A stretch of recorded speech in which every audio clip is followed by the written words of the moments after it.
Assalamualaikum warahmatullahi wabarakatuh.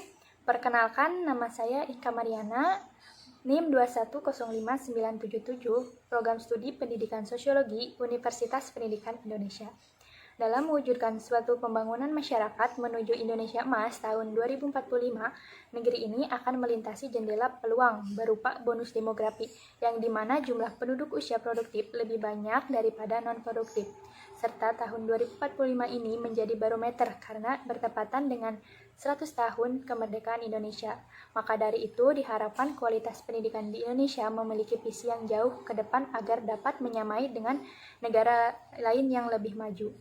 Maka dari itu diperlukan kecakapan yang harus dimiliki generasi emas mendatang supaya mampu bersaing dan hidup di lingkungan masyarakat dunia. Kecakapan literasi dasar merupakan kemampuan dalam memahami dari teks yang meliputi kemampuan membaca, menulis, dan keterampilan yang harus dimiliki untuk hidupnya. Lalu, literasi bahasa dan sastra diperlukan untuk berkomunikasi dengan baik dan dapat dipahami sehingga menjadi dasar untuk berkomunikasi secara efektif di lingkungan masyarakat. Lalu, literasi finansial diperlukan untuk memahami pentingnya alat pemenuh kebutuhan, serta bagaimana mengurangi perilaku konsumtif yang cenderung mengarah kepada pemborosan. Lalu, literasi teknologi dan informasi itu diperlukan agar dapat memahami dan menggunakan teknologi dan informasi untuk sesuatu yang lebih produktif.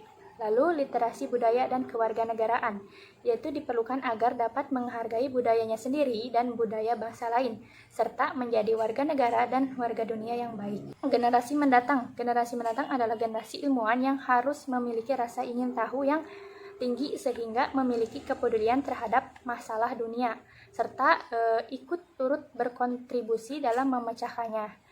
Mereka harus bisa memandang bahwa hidup merupakan perjuangan, sehingga pantang menyerah dalam menghadapi kenyataan hidup yang serba sulit untuk berpikir karena merupakan ciri individu hidup. Dan mereka juga harus dapat beradaptasi dengan lingkungannya, apapun dan bagaimanapun, dan selalu menjadi pemimpin dari manapun dia berada, karena prinsipnya setiap individu itu merupakan pemimpin yang harus menjadi contoh dan teladan bagi lingkungan di sekitarnya.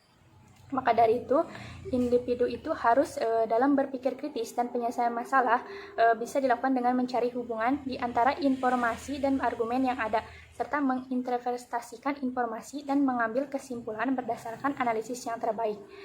Dalam kreativitas dan inovasi bisa dilakukan dengan menggunakan beragam teknik untuk menciptakan gagasan maupun karya nyata baru, serta membuka diri dan bersikap responsif terhadap sudut pandang yang beragam. Lalu, komunikasi bisa dengan mengolah informasi secara efektif untuk menyampaikan maksud yang akan disampaikan, serta bisa menggunakan beragam media dan teknologi dalam penyampaiannya. Lalu, kolaborasi bisa dilakukan dengan keinginan untuk menjadi orang yang suka menolong orang lain dan berbagi tanggung jawab bersama untuk bekerja sama, serta menghargai kontribusi individu yang dibuat oleh setiap anggota kelompok. Sekian dari saya, mohon maaf bila ada kesalahan. Wassalamualaikum warahmatullahi wabarakatuh.